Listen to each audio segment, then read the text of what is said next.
Hello and welcome to another podcast with me, James Waters, owner of Border Terrier Stanley and promoter of all things dog friendly via our dog friendly magazine and website. The Doggy Podcast with Steve and James. I'm here with Steve Bennett, longtime owner of Whippets and founder of the dog friendly business in 2003. This week's podcast is a chance to catch up with Katie Thistleton, radio presenter and TV personality. She has been a long-time host of our Dog Friendly Awards ceremony, where we announce the winners of our competition to vote for your favourite dog-friendly places. Katie, we are delighted to have you on the podcast today. The awards started on the 1st of August, and we want to catch up with you as we know you've always been a great supporter of the Dog Friendly Awards event. Hello, Katie. Hello, James and Steve. It's so good to be here. Yeah, I love Dog Friendly, love the awards. I'm sorry that unlike your other podcast guests that you've had previously, though, I don't actually have really any dog expertise, but I am a dog lover, so I can go on about that a bit. As a huge dog lover, tell us a little bit how that relationship started with dogs and pets. Yeah, do you know what? I think I was a dog in a past life. I feel like I connect to them better than I do human beings. My brother got a dog from the dog's home, all size, and she had some kind of Rottweiler-y colours in her. And we think she had a bit of beagle in her because she had sort of a beagle-y face, and I think that's why I love beagles now. And she was called Kimmy. And my brother got her, but then his girlfriend got pregnant, and they didn't want a big dog sort of around the baby. So they said, "Can you have the dog for a few months?" to my mum and dad. And then we just kept her forever. And she was just the best dog ever. And she'd had a tough life, we think. Like when we first got her, we'd go to stroke her and she'd sort of duck her head. And she used to, when we went out, hide food. So she'd get a loaf of bread off the worktop, and then we think she'd eaten it, and then we'd find slices sort of hidden all around the house. And so we think she'd kind of had to fend for herself a little bit, and she'd had a tough life, but then she had a very good life with us, where we probably didn't discipline her well, to be honest. Like if she did something wrong, I was like, "Oh, it's okay, it's all right." You know, she did a poo on the carpet, I just praised her, which is obviously not what you do. No, it's not proper training, I would say. No, I'm sure some of the dog trainers would have something to say about that, but she was a really good dog. And so we had her. She died when I was about 18. So she was amazing. And I think I'm just my little best friend. And anyone who's sort of had a dog when they were like a kid and a teenager knows they're just your best mate, aren't they? You know, I remember I'd like have an argument with my mum and dad, and I'd go upstairs and slam the door, and then the dog would come up and she'd be like pouring at the door, and you know, I'd be crying, she'd pour at the door and she'd come in. Yeah, I think that's where it all started, and I've just been a dog lover ever since. And actually, Katie, you were recommended to present our awards because you were helping out with doggy daycare in Manchester. So how did that all start about? So I was working at the time. I think I'd left CBBC at this point because I was a CBBC presenter first. I think I was at Radio 1 and doing bits of other jobs. And I just really wanted my dog fix. I was really missing hanging out with dogs and sort of thinking, you know, what other job would I want to do if I wasn't doing this? I think I'd want to do something working with dogs. And I had the odd sort of day off that I could spare. So I thought, you know what, I'd love to go and work with dogs in some way. So I got in touch with a few doggy daycares in Manchester, and Dogs and Divas, who have won dog friendly awards in previous years, got in touch with me and said, yeah, you can, you know, on an ad hoc basis sort of come in, do the odd shift for us. So I was like, brilliant. And I remember just walking into that doggy daycare and being like, wow, this is incredible. I couldn't believe it. Walked into all these gorgeous dogs. And I remember saying to the staff, and they must have thought, oh, you've got no idea. I was like, this looks like the best job in the world. And they were like, yeah, you know, it's good, but like, it can be hard as well. And I also told them, they were like, what's your favourite dog breed? And I said, a beagle. And they were like, you're not one of us if a beagle's your favourite dog, because they said that beagles are hard work. So yeah, I did the odd shift there until I basically got too busy and couldn't do it anymore. But it really was nice because I got those days to hang out with dogs because I'm sort of too busy and then traveling around too much, so I can't have a dog of my own. And it was great. It was so different to my day job, like where I've got to talk all the time and I've got to be sort of on. And in doggy daycare, you can just sit there. Hours would go by where we'd all just sit in silence and just be stroking dogs and throwing a tennis ball about for them and picking up poos. And it was just like a different world. I really enjoyed it. It was like a day of therapy. And who was it particularly that you gravitated towards the beagles?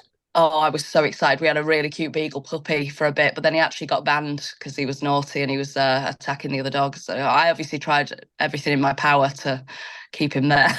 but he was really disrupting everything. But then actually, like, it was surprising. Like, there was this one dog, honestly, there was this one dog called Jem who was a mongrel. And it was it's the best dog I've ever met in my life. I cannot even tell you. This dog would literally like look into your eyes and look into your soul. And she used to put a little paw on you really slowly. And that was my favorite dog. And everyone used to laugh at me and be like, "You're obsessed with that. Why are you obsessed with that little mongrel?" And I'd be like, "You're all missing out. This is the best dog here." So actually, it was dogs that, I didn't realize I'd be as excited about that I was. And I learned a lot more about breeds doing that for sure. And, it's controversial this, but some of the breeds that perhaps are the cutest that you might like see on a picture and think, "Oh, that's a pretty dog," don't necessarily have the best personalities. So I learned a lot about the different breeds and kind of what I like working there. I loved it. I absolutely loved working there. I really miss it. I'm always going through, on your iPhone, you can sort of type in something, it brings up all the pictures. And if I type in dogs, I've got thousands and thousands of photos, partly because of doggy daycare and taking pictures of all my friends and family members' dogs and screenshotting them on the internet. And partly because my phone picks up Hacker and Dodge, the two puppet dogs that I did kids TV with, as actual dogs. So when I type that in, I have thousands of photos, and I'll often just sit and look through all the doggy daycare times and bore people to death with it. I'll be like, "Oh, this is Scooby. Oh, this is Molly. This is, Jem," and everyone's like, "All right," and I'm like showing them to everyone like they're my dogs. Katie, you're an incredibly busy lady now. Are you still based in Manchester? And if you are, how on earth do you still get your fix of dogs? My doggy fix. I am still living in Manchester, own a house in Manchester still. My husband's there. But my job is now in London, Monday to Thursday. So I come down, live in hotels. I live like Alan Partridge, basically, through the week. All the hotel staff know me, the local Nando's know me. And I go back up at the weekend and often work at the weekends as well. But I'm in the process of moving down. So can't wait to actually just get a house and a bit of a base down here. So up until recently, another family dog of ours died. Actually, my sister's dog Jessie. So I used to see her a lot, and she was gorgeous, black Labrador. And my friend has got a golden retriever called Hank, who I say is my dog son. I'm his dog mother, and I see him quite a bit. And he's incredible. He's big, gorgeous golden retriever. So I just have to try and see my mates' dogs whenever I can, because you know what? There's a real lack of dogs in London.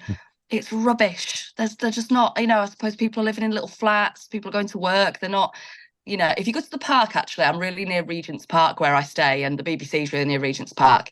You get a few good dogs knocking around there, but real lack of it. So we've actually brought Hank to London before, the big golden retriever, and the fuss he gets if you walk him down Oxford Street, because you just don't see it. If you do see a dog, it's a little one. So yeah, just have to try and see friends' dogs whenever I can. So there is some bad news though this year, isn't there, Katie? And I know you've done the awards for like 5 years with us, but due to the fact you're now doing the drive time show, which will clash with our awards, and we did hope that might be able to persuade you the awards was more important than Radio 1, but I think that would be unrealistic. It is more important. It definitely is. But yeah, I have a limited time off the radio show, annoyingly. So can't make the awards at the time. So yeah, really good to miss it this year, because I feel like I see the same dogs there a lot of the time now. Like, I'm excited to see them again. And the same people, of course, but obviously more bothered about the dogs. I always love it when they're just sat there so well behaved and they've got like their bow ties on and stuff for the awards. It's so good.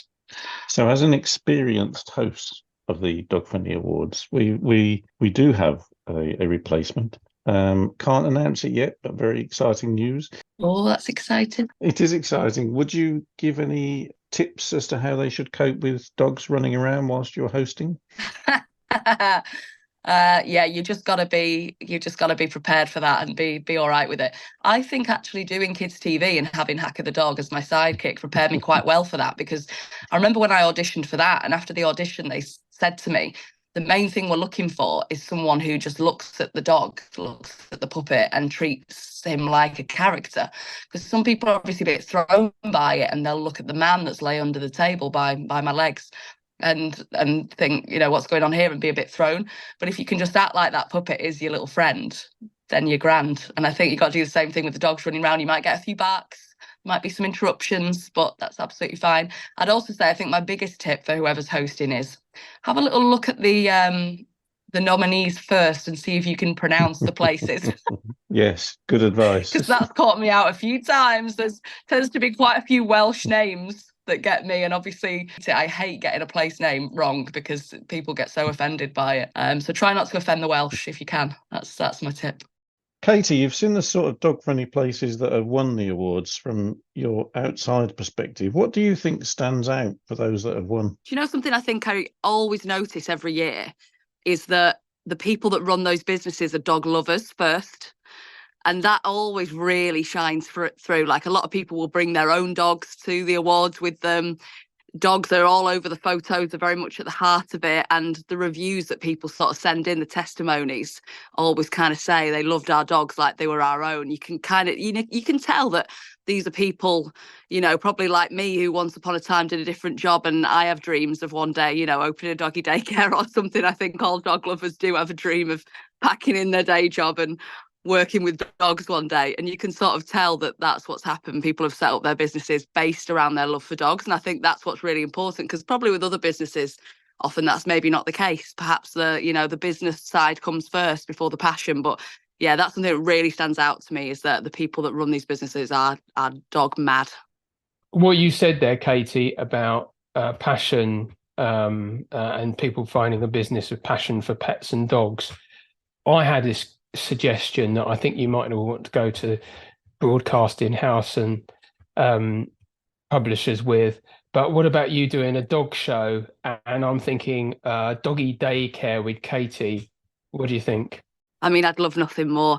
Whenever I am in sort of pitching meetings with the BBC, so I make a lot of like films for Morning Live on different educational subjects. And to be honest, I tend to lose out on the dog ones to the vet. There's a great vet called James who is at Morning Live. So understandably, he tends to do the dog-based stuff. But I'm always trying to think of a way I can work with dogs. And every year I'm like, I need to be involved with Crufts. I've heard it stinks there, but I feel like I would be able to cope with it. Hacker, the dog, has been down to Crufts a couple of times, as you can imagine, to film some stuff for the BBC, and he says it absolutely stinks.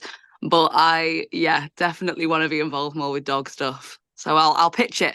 Yeah, and you're right. It'd be great to see you at Crufts helping out with presenting for that. I get sent to all these festivals, but really, I'd like to be at Crufts. Yes. Yeah. What about the doggy festivals as well? There's plenty of those getting on. You could do a dog. Katie goes to doggy festivals. That's so true. Me and Hacker DJ at all these different festivals. Why are we not DJing at dog festivals? That's exactly where we should be DJing. I'm going to pitch that. You're giving me an idea. But yeah, I get sent to all these really cool festivals, to Glastonbury, to Ibiza, to Reading Festival, to Bournemasters, but Crufts is where I'd like to be. Okay, if we can help it happen, we will.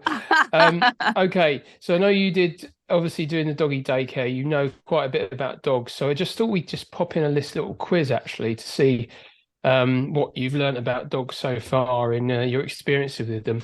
So are you happy with this? Yeah, I mean, I don't know whether I do know a lot. I think I learned more breeds working at doggy daycare for sure. And I learned what to do if they're fighting, humping, how to pick up a poo. But I don't know if I'll have much knowledge, but let's see. Okay, let's just go through it.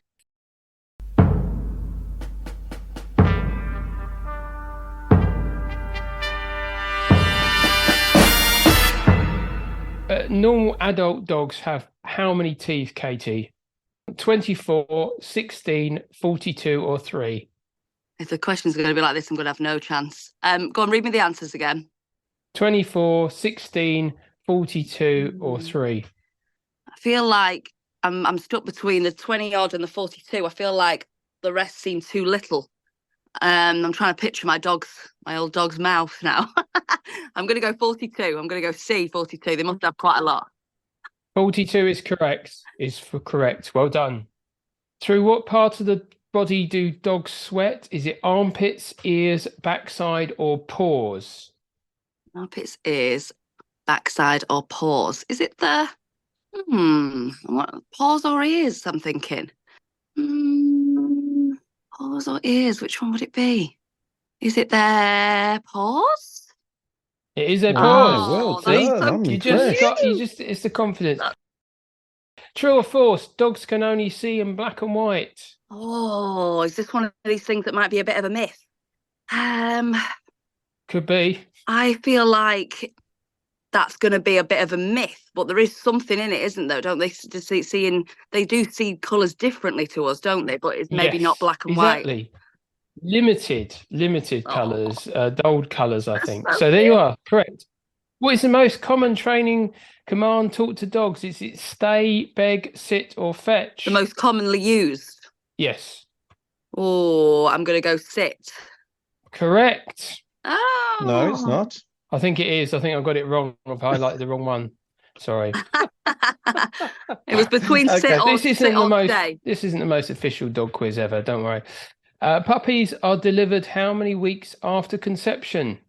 36 weeks, 22 weeks, 9 weeks, or 4 weeks? Oh God, I've got no clue actually. I'm going to go no, they can't be as nearly as long as a human, can it? If it's 40 weeks for a human to grow a baby, maybe it is 30. I'm just going to go 30. That's incorrect. They're 9 weeks after conception. 9 weeks. There you are. It So only it's all- takes 9 weeks. Yeah, I mean, we're learning stuff here ourselves. That's incredible. 9 months to make a human, 9 weeks to make a puppy, and puppies are much better. Yeah, exactly, exactly. And they just get up and start looking Why after do we themselves. take so long? That's the Yeah. question. What is a dog's most highly developed sense? Is it the taste, smell, sight, or touch? Taste, smell, sight, or touch. I'm going to go smell. They do everything with their noses, don't they? Perfect.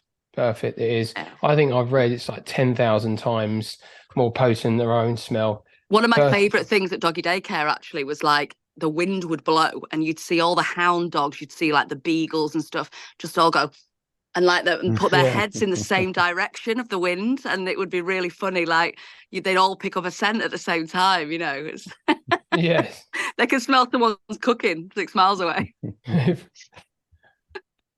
Someone's making sausages in the neighbouring town. So you said about breeds. So which dog breed is the smallest of them all? The Dachshund, the Shih Tzu, the Pomeranian, or the Chihuahua? It's got to be the Chihuahua. It is. Yeah.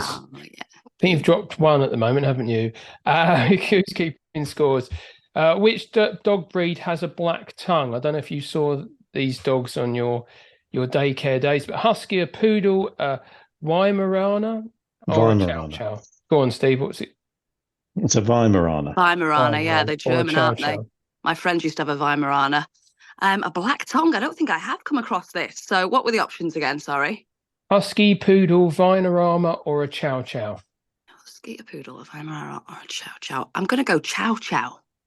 It's Wow, correct. She's good at this. Yeah. Wow. Well, I was thinking I'm more familiar with the other three, and I don't feel like I've ever seen a black tongue. Mm. You've got somebody on your earpiece.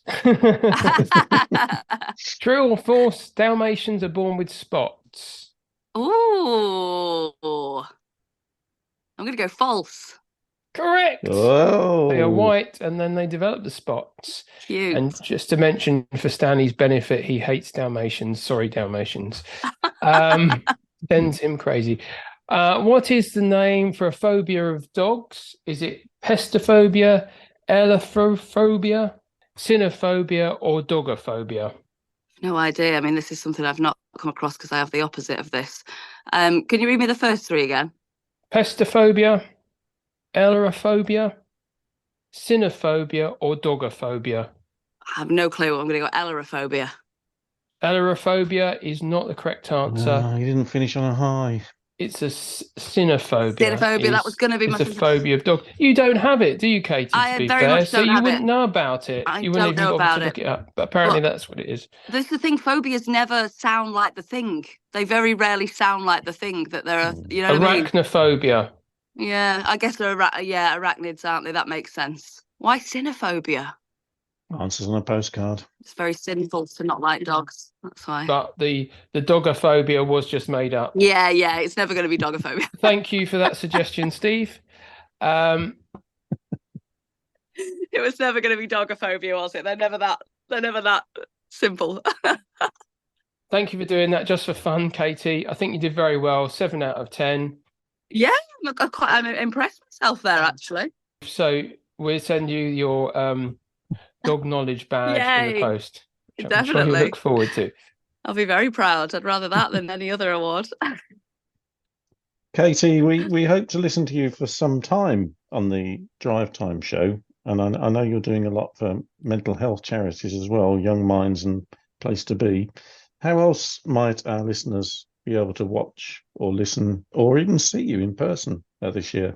Well, yeah, I'm on the radio every weekday, Monday to Thursdays, 3:30 till 6. So that's the best place to catch me on Radio 1. And then I am often on BBC Morning Live as well. So if you watch that in the mornings, I often pop up on there, either presenting or doing some counselling or presenting a film about something. Hopefully some dog ones to come. I'll try and pitch some. And yeah, me and Hacker the dog, if you are a puppet dog lover as well as a real dog lover, can often be found DJing at family festivals and student nights. In fact, we've got a really busy couple of weeks coming up where we're doing practically every uni in the country.